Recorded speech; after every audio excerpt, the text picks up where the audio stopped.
एक दिन क्या हुआ, संध्या का समय था। कश्यप जी महाराज से दीदी ने कही,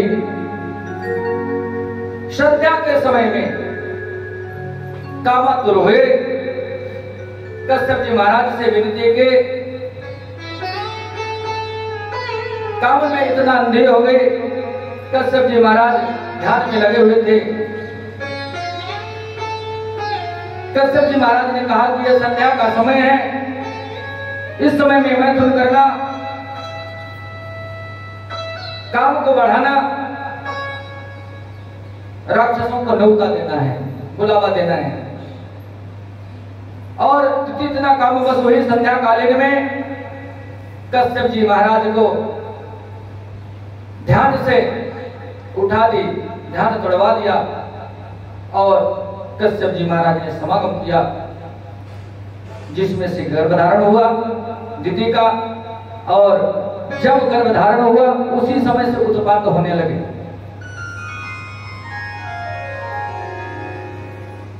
अचानक वर्षा, अचानक मेघों का गरजना,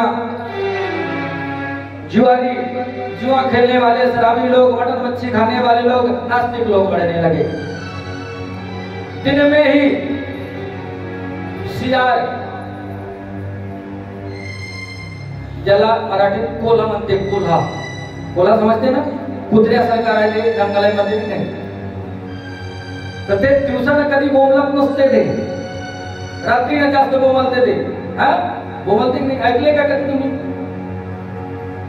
एक म्हणते हुआ तर दुसरा म्हणते हुआ हुआ, तिसरा म्हणते हुआ हुआ हुआ म्हणते, असं ऐकले का कधी? कोल्हू, कोल्हा त्याला म्हणते हिंदी मध्ये सियार। दिवसानच बोंबलणं चालू, कुत्र्या एका रंगाचा रडायचा, बरे गाढवे एका रंगाचा बोंबलायचे, बिना सीजन, बिना पावसाळ्याचा पाऊस पडणं, बिजा पडणं, उत्पात होने लगे। दीदी के गर्भ से 2 बच्चों ने जन्म लिया। कौन कौन से? हिरण्याक्ष और हिरण्यकश्यप। और ये इतने बड़े बालक हुए। अच्छा, ये है कौन? इनको श्राप लगा है 3 जन्म तक के। ये कौन है? भगवान विष्णु के द्वारपाल, चौकीदार रहते हैं ना, समझते हो ना, चौकीदार द्वारपाल हैं। एक बार सनत कुमार जा रहे थे विष्णु भगवान से मिलने के लिए, तो इन्होंने रोक दिया, दरवाजे पर रोक दिया, भगवान से नहीं मिल सकते हो। और ये बताइए कि कभी भक्त को भगवान से मिलने से कोई रोक सकता है क्या? जो भक्त है उसको भगवान से मिलने से कोई रोक सकता है क्या? कोई नहीं रोक सकता है। तो जब रोक दिया तो इन्होंने श्राप दे दिया, जाओ तुम भगवान के भक्त को रोके हो, जाओ हम तुम्हें श्राप देते हैं कि तुम 3 जन्म तक के भयंकर राक्षस बनो। और वही दोनों हिरण्याक्ष और हिरण्यकश्यप दोनों दीदी के गर्भ से जन्म लेते हैं। अब हिरण्याक्ष जो है तो क्या करता है? नहीं, ठीक है, इसीलिए गाना भजन हम बहुत कम ले रहे हैं, कथा में ज्यादा हमारा नहीं, कथा ज्यादा सुनाने का प्रयास करते हैं। भजन तो बहुत हैं, ये डायरी पूरी भरी हुई है, 300 भजन है हमारे पास, एक से अच्छे भजन, लेकिन इसीलिए नहीं गाते हैं ताकि कथा, और कथा भी थोड़ा सा विस्तार से बताएं। नहीं तो कथा तो हम सुनते हैं बहुत, टीवी में, मोबाइल में, सब जगह सुनते रहते हैं, लेकिन थोड़ा विस्तार से समझाएं ताकि भक्ति महारानी हो सकता है विराजमान हो जाए।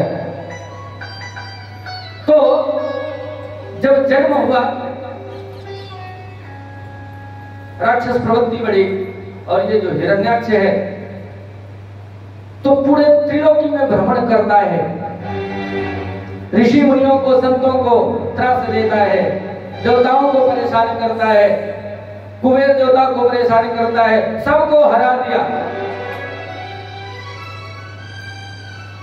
एक दिन क्या हुआ कि समुद्र में जाकर के घुस गया। कहां? समुद्र में।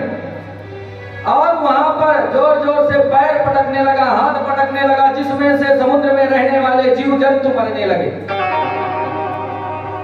इतना भयंकर विकराल समुद्र मनुष्य का रूप धारण करके खड़े हो गए।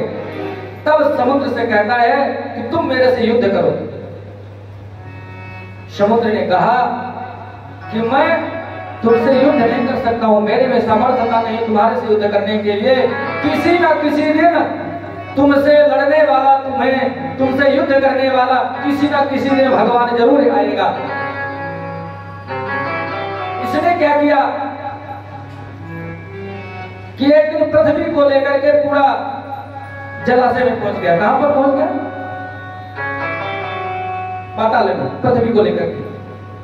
इधर क्या हुआ, जब संतों को परेशान किया तो जाकर के भगवान से, विष्णु से प्रार्थना करते हैं। भगवान विष्णु ने कहा कि ठीक है, हम आपके कष्ट का निवारण करेंगे। विष्णु भगवान ने कौन सा अवतार धारण किया? वाराह। कौन सा? वाराह अवतारण किया। वाराह समझते? डुकरा। डुकरा तो पाहिलं सगळं तुम्ही, डुकऱ्याला तो पाहिलं असं तुम्ही। डुकऱ्याचं रूप धारण केलं भगवंतांना। बाबाला भक्तासाठी भगवान काय काय बोलून जाते। कोणी जर म्हटलं आपल्याला, आता आपण आहे नाही, पण कोणी जर म्हटलं आपल्याला तू डुकरा आहे, कोणी जर म्हटलं समजा तू डुकरा आहे, मग भांडल्याच आपण राहत नाही त्याच्यासोबत, काय भांडण करतो. पण भगवंताला केलं काय? कोणासाठी? आपल्यासाठी. आपल्यासाठी भगवंताला डुकऱ्याचे रूप धारण केले आणि पाताळात गेले. पृथ्वीला, हे जो पृथ्वी आहे, धरती माय, आपल्या तोंडावर घेतला आणि या पाण्याचं वरती आणून ठेवलं. हिरण्याक्ष जो आहे तर त्यांच्या मागे मागे धावून आला, अरे माझ्यासोबत भांडण कर, माझ्यासोबत लढ. भगवंताने त्या पृथ्वीला पहिले आणून वरती ठेवला आणि मग त्याच्यामध्ये केला कोणाचा? हिरण्याक्षाचा. बोले हिरण्याक्ष, बोले बारा भगवान की जय. भगवान ने 12 रूप धारण किया. पहला होता पृथ्वी को ला करके रखा, हिरण्याक्ष का वध किया, पृथ्वी को ला करके रखा. और उस समय में ये कांच और कुसा होता है, जानते हो ना? कांच और कुसा. कांच समझते ना? कांच आणि कुसा दोन आहे, कांच आणि कुसा. जेव्हा भगवंतांना 12 रूप धारण करून या पृथ्वीला वर आणला तर तेव्हा आपला अंग असं झटकते. जे जानवर राहिलेले कुत्रा, गाई, म्हैसी, म्हणजे त्याच्या अंगावर जेव्हा पाणी लागते ते काय करते? अंगाला झटकत असते. झटकते की नाही झटकत? तो कुठे? उत्तराखंड बहिष्मती मध्ये, गंडकी नदी के किनारे बहिष्मती मध्ये भगवान ने अपने अंग को ऐसा झटका, और झटका तो उसमें से भगवान के 12 भगवान के बाल, केस नीचे गिरे और उसमें से कांस और कुसा की उत्पत्ति हो गई. कांस और कुसा की उत्पत्ति हुई. और उसको वरदान है, जब तक पूजा में कांस और कुसा नहीं लिया जाएगा. अभी कल पूजा कराए थे, कुसा से हमने पानी छीटा था आप लोगों के ऊपर. अभी भी दिखा दो यार, इसमें से निकाल के दिखाओ इनको, बहुत से लोगों को पता नहीं होता है. कांस और कुसा, जब तक के कुसा के पानी से सिंचन नहीं होगा तब तक के पूजा हमारी अमान्य मानी जाती है. कांस कुसा उत्पत्ति हुई उसमें से. भगवान ने ये देखिए, ये कुसा है. क्या है? ये कुसा है, कांस और कुसा. भी तो इसको हमने बनाया है. साल भर में एक दिन इसका मुहूर्त होता है, पुष्पटनी अमावस्या के दिन इसको निकाला जाता है. मंत्रों द्वारा अभिमंत्रित करके इसके ऊपर का जल जिसके ऊपर छिड़कते हैं तो उसकी आदि व्यथा सब चली जाती है. इसको, ये क्या है? साधारण नहीं, ये भगवान विष्णु के बाल हैं.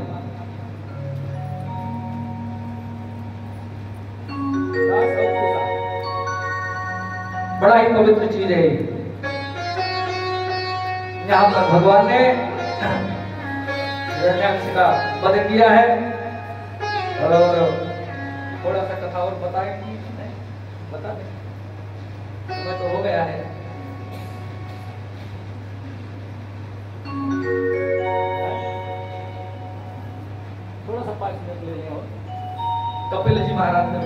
कर दें, संक्षिप्त में ही बताएंगे। आगे दूसरा अवतार भगवान का होता है कश्यप कर्दम और देवहूति का विवाह होता है। कर्दम जी महाराज के पास साथ में देवहूति का विवाह होता है। इन्होंने भगवान विष्णु की तपस्या के भजन किया, तप किया, ध्यान किया। भगवान विष्णु प्रसन्न हुए और भगवान ने वरदान दिया। कौन सा वरदान दिया? इन्होंने भगवान से कहा, जब भगवान ने दर्शन दिया तो भगवान से कहा कि आप हमें पुत्र रूप में प्राप्त हो जाए, हमारे पुत्र बन करके आ जाए। भगवान ने कहा हे वस्तु, हम तुम्हारे पुत्र बन करके आएंगे। और भगवान वही आज कपिल जी महाराज का जन्म हुआ। बोले कपिल भगवान की। कपिल जी महाराज का जन्म हुआ तो उत्सव मनाया गया।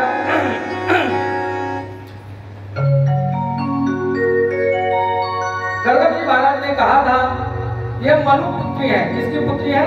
किसकी कन्या है? मनु महाराज की।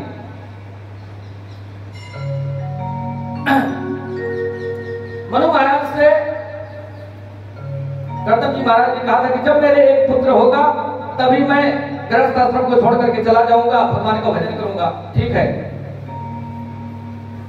पहली कन्या हुई, ऐसे करते करते 9 कन्याएं हो गई। जब पहली कन्या हुई, चलने लगे अब हम जा रहे हैं, तो देवहूति ने कहा ये तो पराया धन है, ये तो दूसरे घर में चली जाएगी, हमको हमारे साथ में रहने वाला कौन है, हमको पालेगा कौन, हम किसके सहारे रहेंगे, हमारे पुत्र होना चाहिए।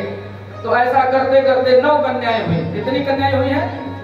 9 कन्याएं, जिनका नाम है कला, अनुसुईया, श्रद्धा और हविगु, गति, प्रिया, ख्याति, अरुंधति और शांति। ये 9 कन्याएं। इसके बाद में कपिल महाराज का जन्म हुआ है। कपिल महाराज का जन्म हुआ, धूमधाम से जन्मोत्सव मनाया गया। इसके आगे एक दिन कपिल जी महाराज देवहूति मैया को बता रहे हैं भक्ति, और ये भक्ति तो हमें लगता है कि अब कल बताएंगे। नवधा भक्ति है, और नवधा भक्ति बता तो अभी सकते हैं, लेकिन थोड़ा विस्तार से हम बताना चाहते हैं कि नवधा भक्ति थोड़ा विस्तार से बताएंगे तो हम ये कथा कल श्रवण करेंगे। आज की कथा को यही विश्राम देंगे हम, क्योंकि हमारे भैया लोगों को भी बाहर जाना होता है और कुछ हमें आदेश भी मिला है कि महाराज जी कथा आपको 5 बजे तक ही करना है। कल से कथा, आज थोड़ा और कथा ये स्थापना थी, इसके कारण थोड़ा सा विलंबित हुई है। हालांकि 2 बजे से कथा प्रारंभ हो गई थी और कथा का समय वैसे 2 से 5 का ही है, 1:30 बजे से दिया, लेकिन 2 से 5 का है कथा का समय, 3 घंटे का। तो 2 बजे से आज भी हो गई थी और कल भी हमारी कथा 1:30-2 बजे से प्रारंभ हो जाएगी। 1:30 बजे से तो कर ही देंगे कल भी, और 5 बजे तक कथा हमको विश्राम कराना है। तो नवधा भक्ति थोड़ा सा हम चाहते हैं कि विस्तार से बताएंगे, इसलिए इस कथा को विश्राम हम यहीं पर देते हैं। आइए आरती की तैयारी करेंगे। है आरती की तैयारी है? आरती श्याम चंदा है तो परत अपने भजन बदल। श्याम चंदा है श्यामा चकोरे, श्याम चंदा है श्यामा चकोरे, बड़े